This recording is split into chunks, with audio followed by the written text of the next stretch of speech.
I'm Rob from Hey Summit, and today I'm really excited to be chatting with Shelby.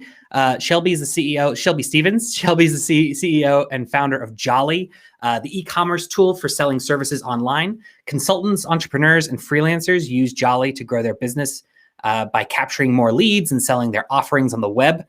Shelby believes true freedom means creating your own rules, and no professional path is better suited to creating your own rules than building your own business to share your unique skills with the world in a sustainable and fulfilling way. So a lot of language that we love to just talk about and to dig in on.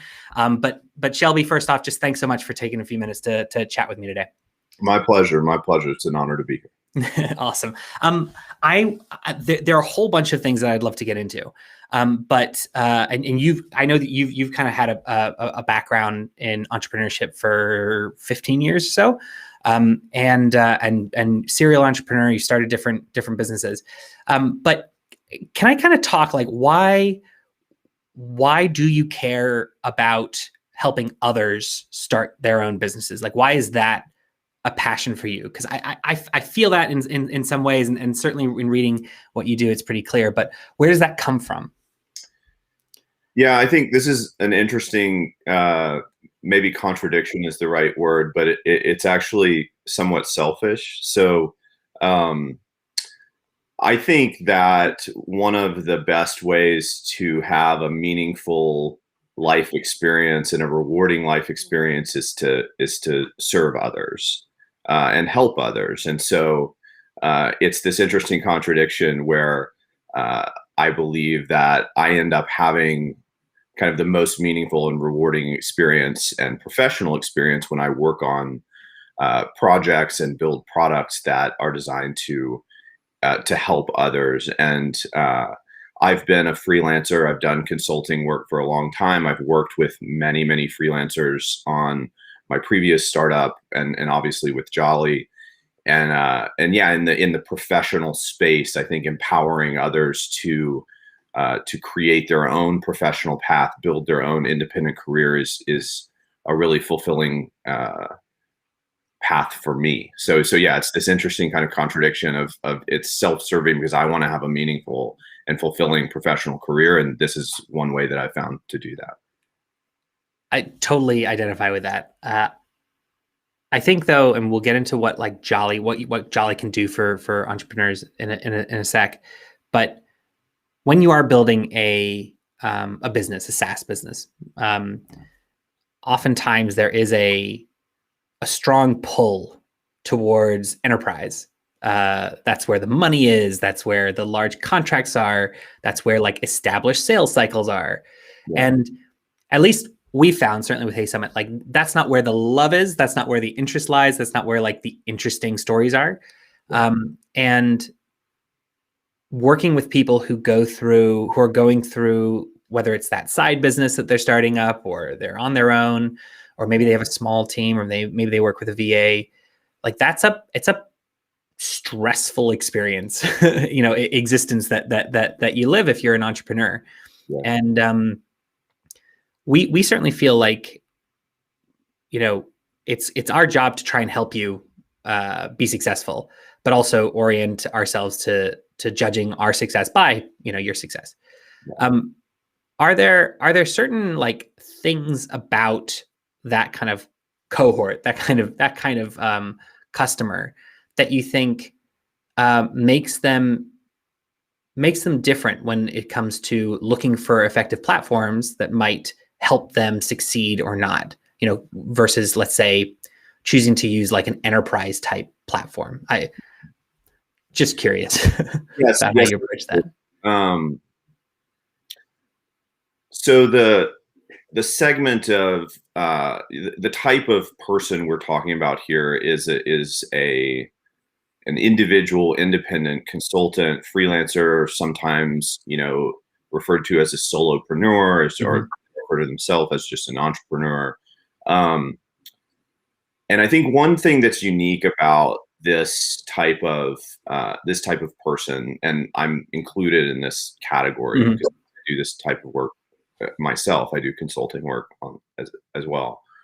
I think one thing that's unique is that it's like this hybrid of a B2B and a B2C customer, where the tools that they're looking for are like business utility tools. They are business marketing tools. They're growth tools.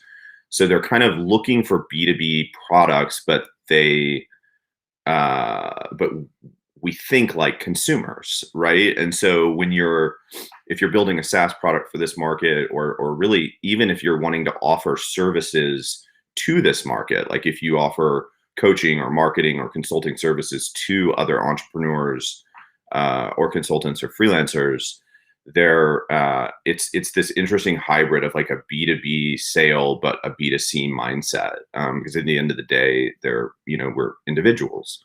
So I think that's one thing that's unique about the market.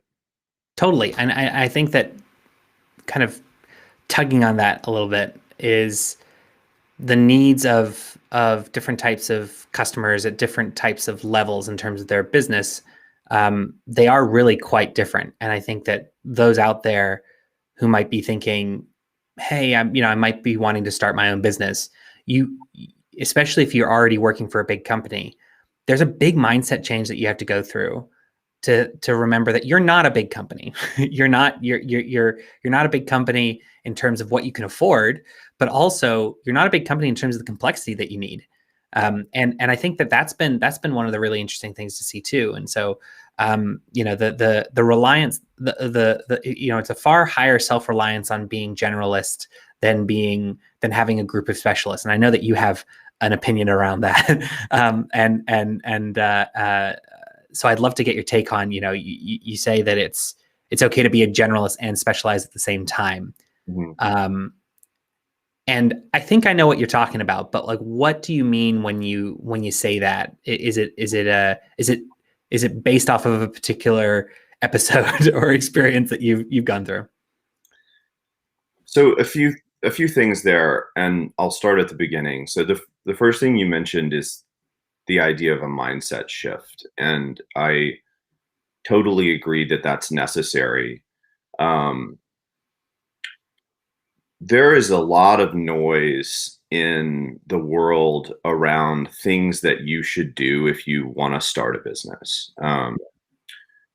You can go find you can make lists of bullet points, hundreds long, of things that you should do. And I think a lot of those things are not necessary.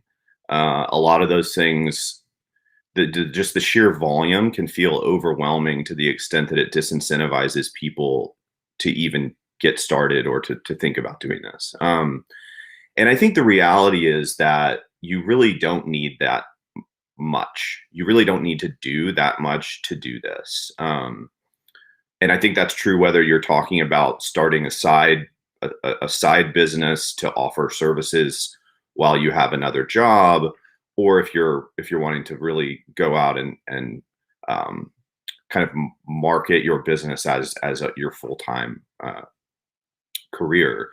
I think that it's true in either case. And I think the first thing that is required is a mindset shift, or kind of a set of mindset shifts. And my co-founder, Zach,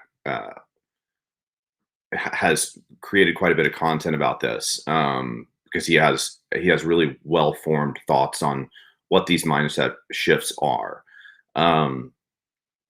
So I won't cover all of them because I can't remember all of them, but one of the ones that I think is most powerful is what he calls adopting a mindset of gift giving.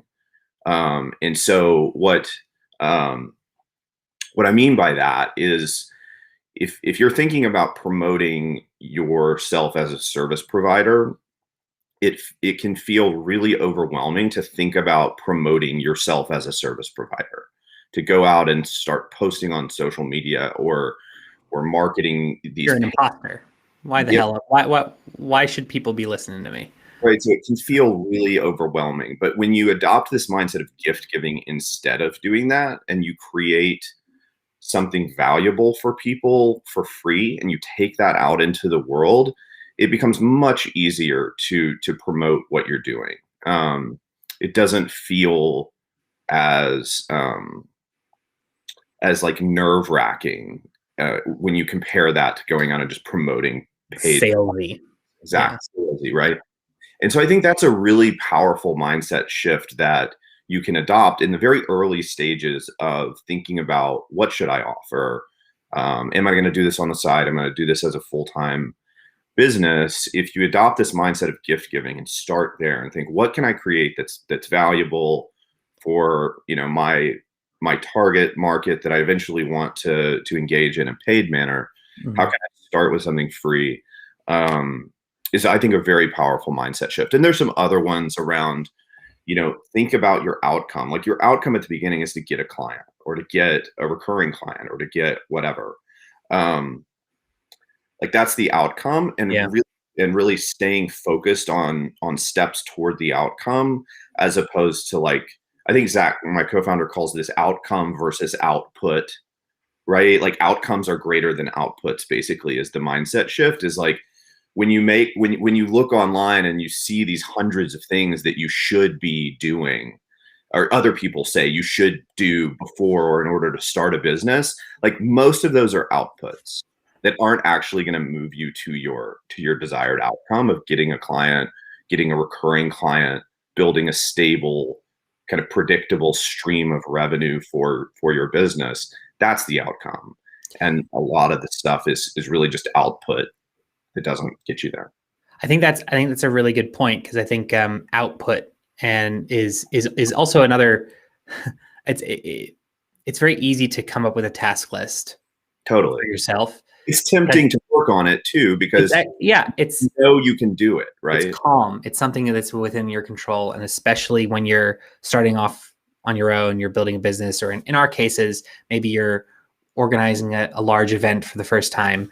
That is literally you putting yourself out there in a way that is incredibly uncomfortable, and so we all like to withdraw into our task lists, and I think that like everybody relishes secretly relishes the discovery of some new tool to allow you to then, I can now organize my life, and I can spend a month organizing my life, and then I'll be set. And then I'll be just in time for the next platform, so I can organize my life again, versus just getting out there and kind of being a little bit more comfortable, not just with the discomfort, but just with the activities that actually make that other work worthwhile.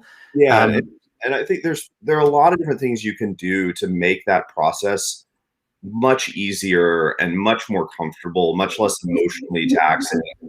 The mindset that you described are some of the things you can do. Other things that you can do that I think help a whole lot include getting very specific about who your customer is. So instead of going to market, and you asked about kind of my thoughts on specialist versus generalist, and this is related to that. I think it's okay to be a generalist in the sense that you can do lots of different things. I can do graphic design, I can do some marketing. Like, it's okay to offer those different things, but when you go to market as a generalist, and so I'm talking about specializing in terms of what you provide, and also specializing in terms of who you provide it for. If you specialize in both those categories, then it becomes much easier to go to market, to come up with valuable free content that you can promote and start building your network of potential clients. Go ahead.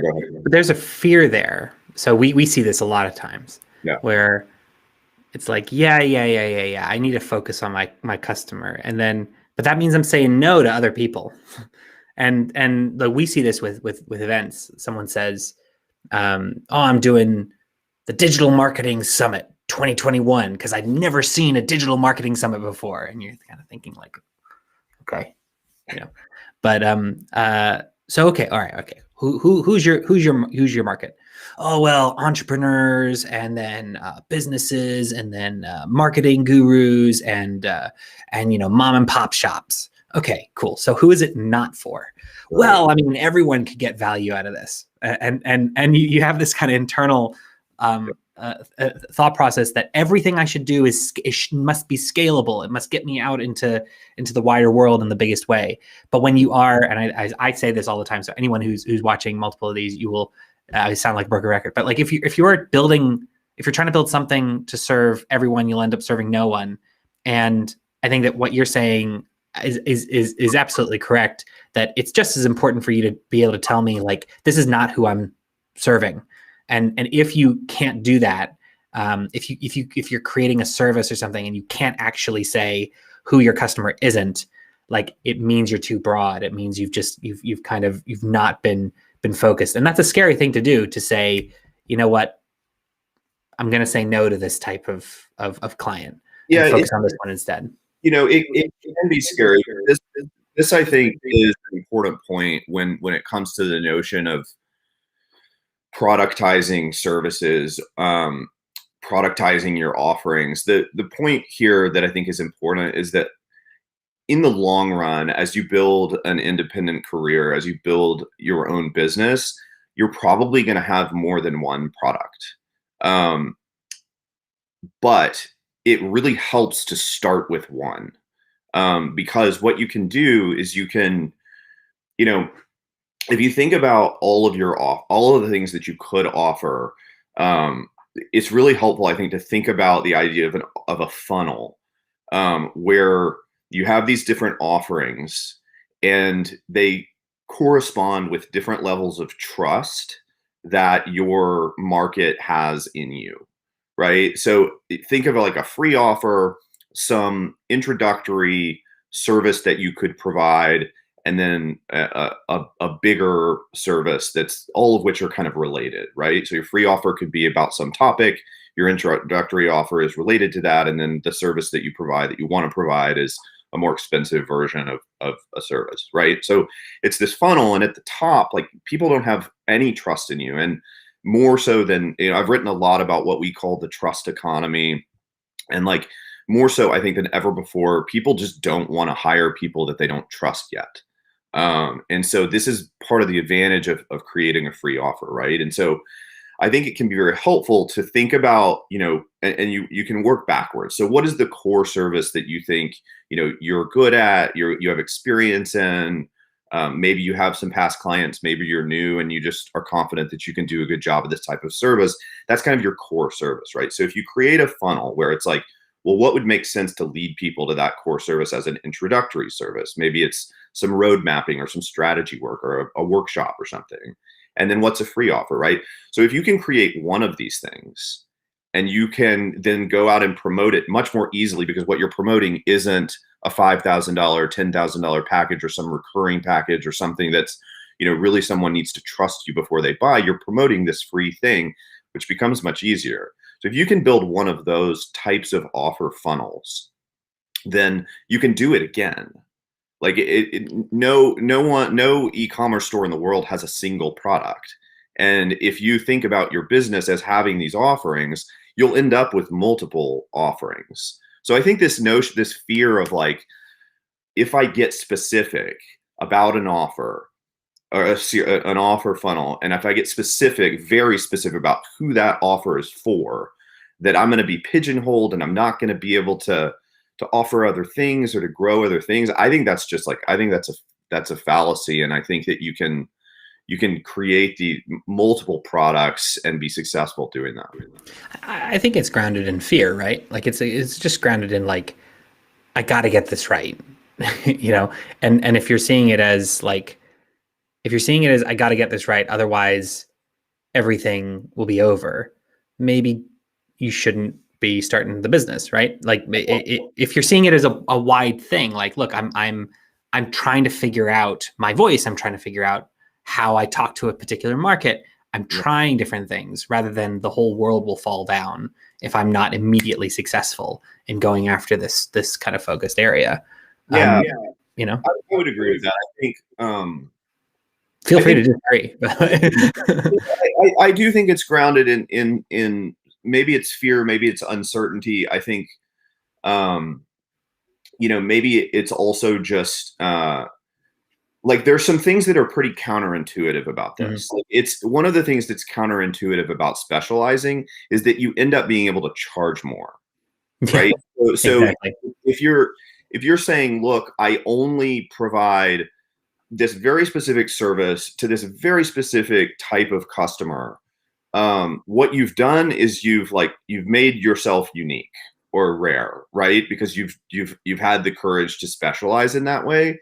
And when people see that what you're offering is specific to them and that you have specific, a unique point of view on how you provide that, which is what specializing in those two categories looks Mhm. like, that I was talking about earlier, you can charge more because you're rare, you're scarce. Like what that offering is a scarce thing. And so I think there's some, yeah, maybe it's fear, maybe it's uncertainty, but also there's just some things that are counterintuitive about that process. Sure. Scaling is a different thing. You're having a smaller market, but being able to charge more probably gets you somewhere a lot faster than having a much larger market and charging less. Well, if you get good at that, If you like I get, said, well, exactly, obviously, yeah, you just do you it just again. keep going. Yeah, Yeah. exactly. So yeah, can we talk a bit about what you say of like you think everybody uh, um, who is selling a service should think about it as a product, and you think that kind of everyone's going to have an e-commerce store, even if they don't kind of sell any products. So, like, what is this kind of just a continuation of what you've been saying in terms of like thinking of yourself as or your expertise in a product form, or is it more than that? Yeah. So a couple questions there. One is thinking about services as products, and then this Yeah. other bigger notion of why I think um, everyone will have an e-commerce store. So thinking about services as products, I think is something that it doesn't necessarily come naturally to a lot of different types of people. Some industries, it's the standard, right? So if you think about like health and wellness and yoga and fitness, like those types of services are already like the norm is to provide those things in a packaged way, even if it's online. It's even if it's not an in-person fitness class or a private yoga session or something. But in a wide range of different types of services, like this is not the norm. Whether it's graphic design or marketing or business strategy or business coaching or whatever. The norm is the opposite of that. The norm is like, well, I really need to talk to my customer, get to know them, build some trust with them, give them a proposal, put some pricing on it, maybe negotiate timelines. Like this is like the norm, right? So it does not come naturally, I think, to a lot of people to start thinking about their services as products. But I think it's a huge opportunity I think it's a huge opportunity. I think there's some huge advantages to doing that. One of which is the notion of a funnel that I was talking about earlier. It's very difficult to build if you haven't productized some of your offerings. Because then there really is no funnel. It's just like, I'm trying to get a lead. I'm trying to get you on the phone. I'm trying to get a proposal to you. Right. So, and I think it's possible to productize services in any type of service.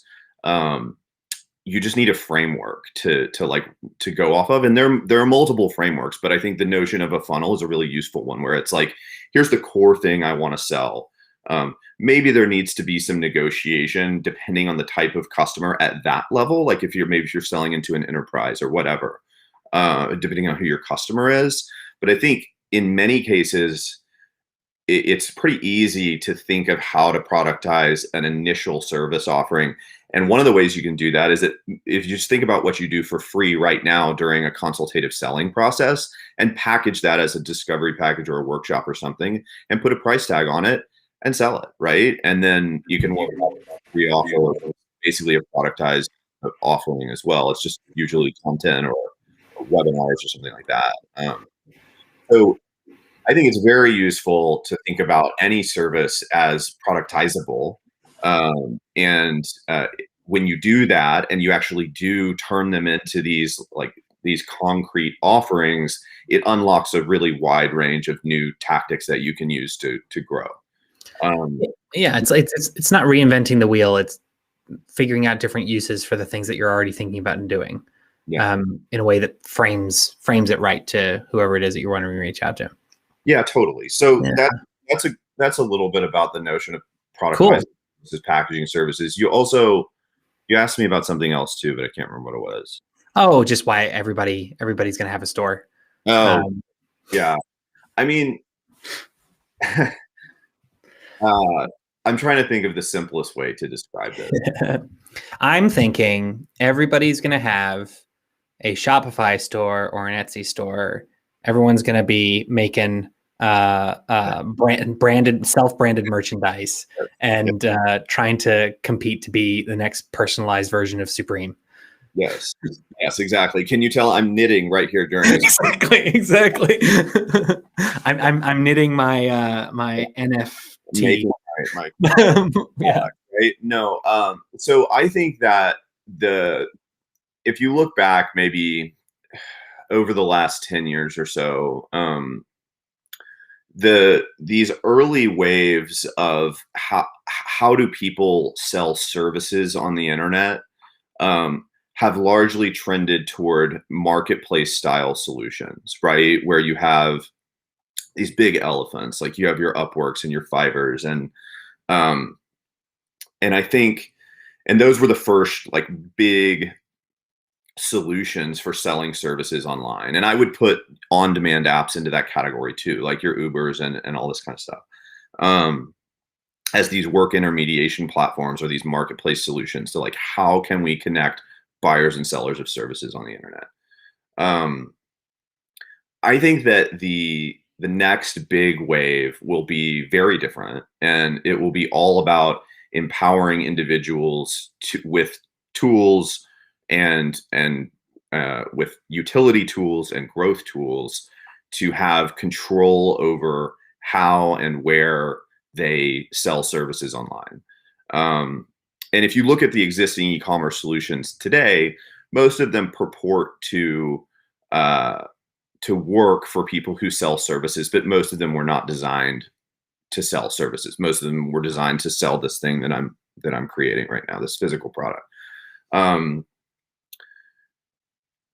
and now you see a lot of new solutions arising. You have something like when Calendly offered, payments for their, you can add a booking tool that you can add a payment to a booking or whatever. Right. There's a whole, and then there's you have your Patreons and your Substacks and all these tools that are now designed to put the power in your hands. You have Ghost now going head to head with Substack and saying, look, like you can build your own Substack and nobody's going to take a cut of your payments, right?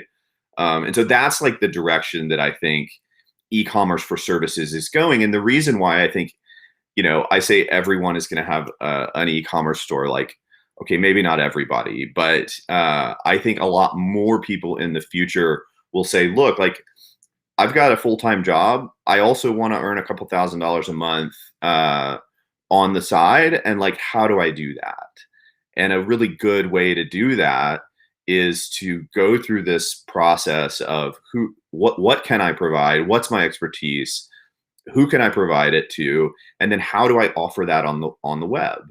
And so I think you'll see more and more utilities, more and more tools around how do you promote your offerings online. And ultimately, I think that the shape that takes for most people is something along the lines of an e-commerce store. I mean, that's this theory or this hypothesis underpins what we're building at Jolly, right? Like that's what we've built as an early version of an e-commerce tool specifically designed for selling service offerings in the shape of subscriptions or one-time offerings or whatever.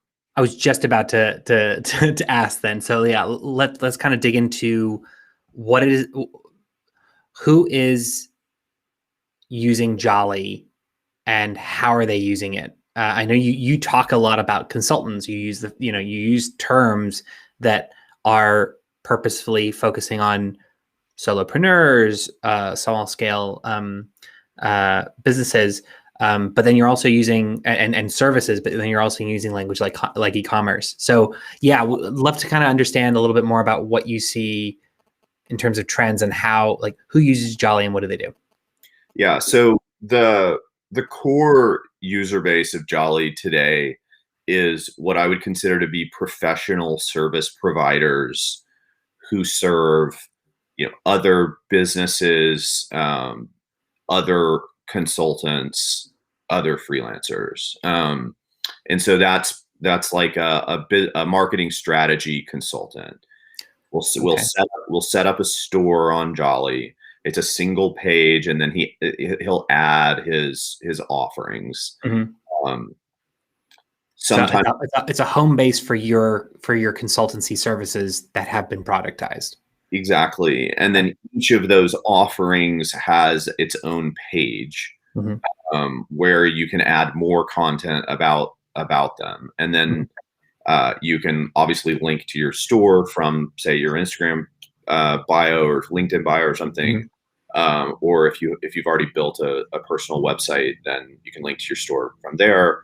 And then you can link directly to a specific offer if you want to promote it. So if you buy into this notion that, like, I probably shouldn't be pushing a $5,000 package to people I don't even know yet, I should be using some sort of offer funnel, then you can also create free offers on your Jolly store that you can, you can capture an email address, name, et cetera, in order to give someone access to a piece of content. And so, yeah, go ahead. What are some examples of these pieces of content, or especially the differences between, like, the free ones versus maybe some of the paid ones?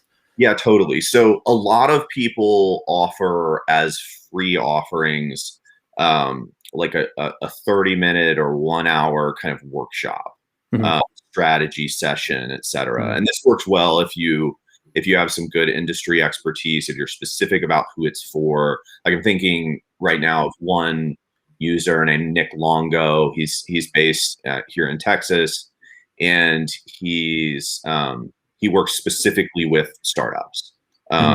He's a multiple time founder, investor, et cetera. And on his Jolly store, the top offering that he's put at the top of the store is this type of, like, session strategy workshop session, which is really valuable. Like, he's a really smart guy. He's really experienced, and being able to get on the phone with the guy for 30 minutes for free is awesome. For any startup. But then down below, you can see that he's got these other introductory type offers that are maybe $1,000. It might be, I can't remember exactly what they are off the top of my head, maybe a half-day workshop or a longer session with your growth team or whatever. Again, he's targeting start. He's been specific about who he works with. And then, of course, he also offers bigger, what I would consider to be more of his core offerings, some of which are like one-time bigger things where maybe he'll work with you for several days or a week, and then some of them are recurring. So, like, one of his some of his core offerings are like $500 a month. I'll work with your CEO and your head of product to do such and such. Sure. Posting or something.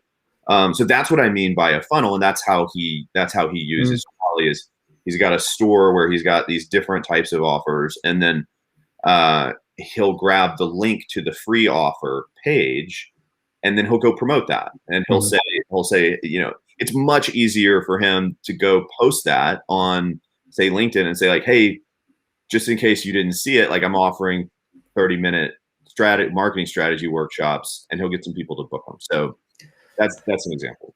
So if people are listening and they're thinking, all right, kind of feel like I want to start, building some of these products. Are there some, like, just quick tips about maybe trains of thought? What trains of thought should you be getting on board to, and which ones should you be avoiding when thinking about maybe making your first offer, your first product? Yeah.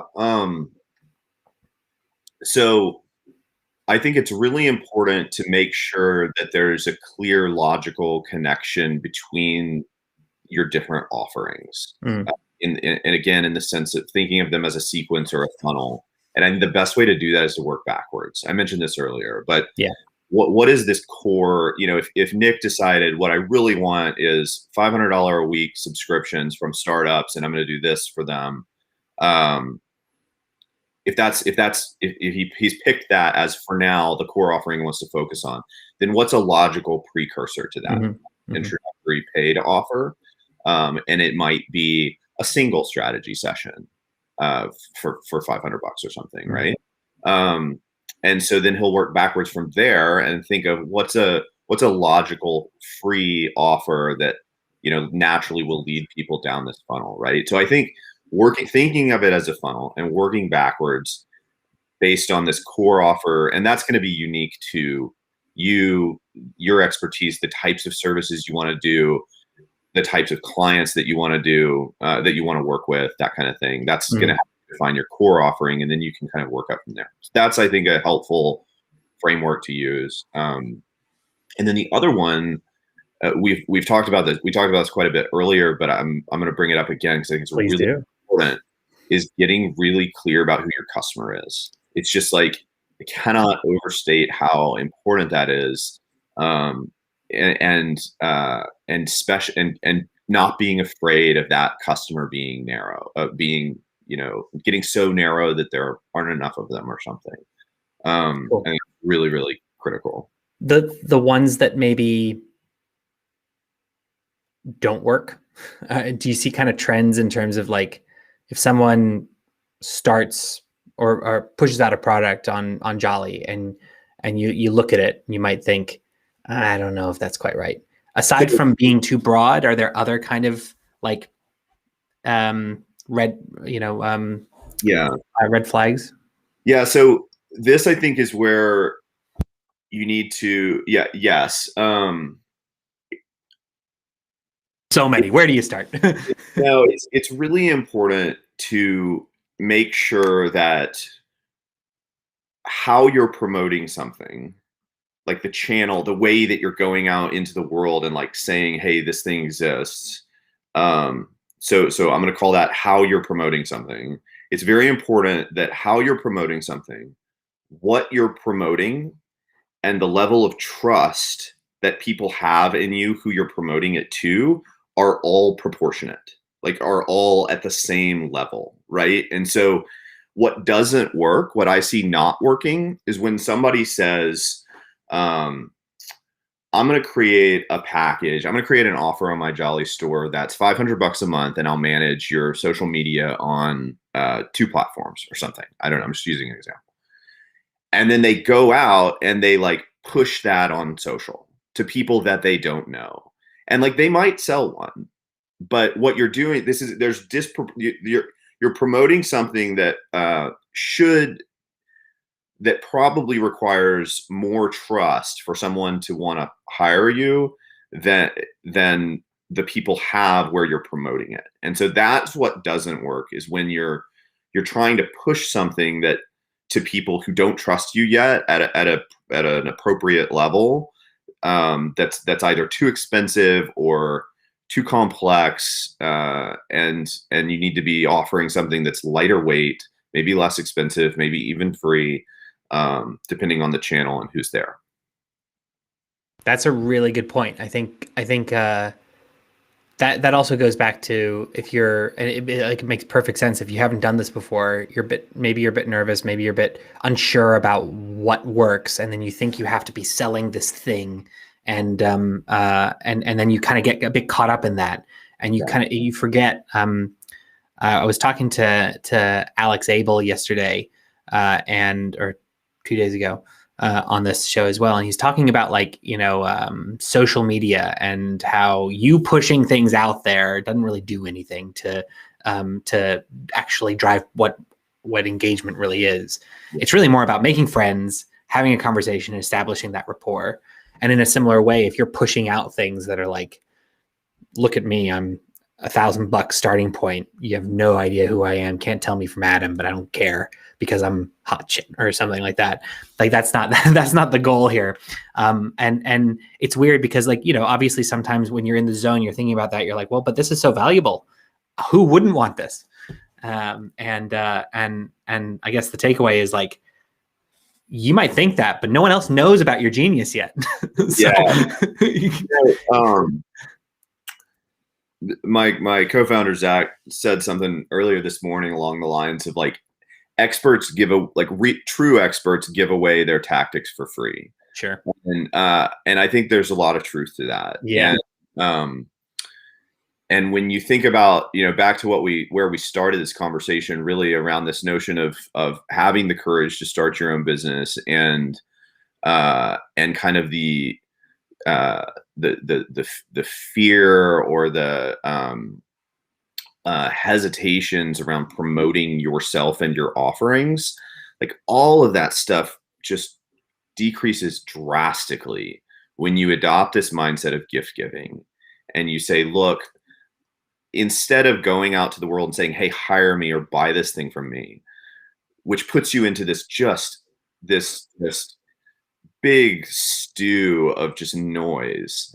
Instead, you can go out in a targeted way to people in your network or to groups on LinkedIn or Facebook and say, look, like, I made this. It's adopting this mindset of gift giving and saying, like, I have this unique experience. I have these unique capabilities. So I made this. Mm-hmm.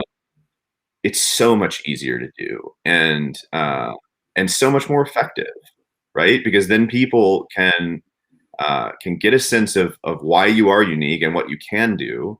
And you've built just a little bit of trust with them, right? Which then puts you in a position to offer them something else. So absolutely. Well, I think that's a really great point to finish on. But I think if anybody out there is kind of in this boat, I think that and there's a lot of good value in everything that you said, but especially this like mindset that we've been kind of talking about. And I think that my big takeaway is maybe a reaffirmation that's like, first, chill out. Second, focus on who it is that you are actually wanting to do business with. And third, as you say, think of it really as a funnel and work your way backwards. And I think that like just keeping all those things in mind just allow you to maybe make more level-headed decisions about what you should be spending your time on. Yeah, I mean, you said it earlier. Like you can make a list 100 items long of things that people say that you need to do to start a business. Yeah, totally. You don't need to do any of it. You need to have the right mindset. You have a clear definition of who your customer is, and probably more narrow than you would expect. And then you need to have something valuable and free for them. You need to have a little offer funnel, one free offer, one introductory offer that people can buy from you, and one core offer. And then ideally you have a place where they can see those offerings, whether that's on a tool like Jolly, where you can create the offers and share them, or if you're good with WordPress, like make just a PDF, like Word doc, whatever it is, like here are these 3 offerings and people can see them. Like that's really all you need to get started. And like those are things like this idea of outcomes being greater than outputs. Like everything else is an output. Like those things that I just mentioned are steps along the way to this desired outcome of getting someone to hire you, getting someone to pay you for the unique way that you can help them and provide value into the world. And you can do all the other stuff later, like in your free time, right? Yeah. Yeah, absolutely. Well, thank you so much for making so much time to chat today. We went over quite a bit, but I really, really enjoyed it. If anybody out there is interested in learning more about Jolly or to connect with Shelby, you can actually just go to jollyhq.com and you can use the live chat to start a conversation with Shelby and his team. But Shelby, thanks so much again for making the time, and have a great day ahead. Yeah, thanks, man. It was my pleasure. It was a lot of fun. All righty. Take care.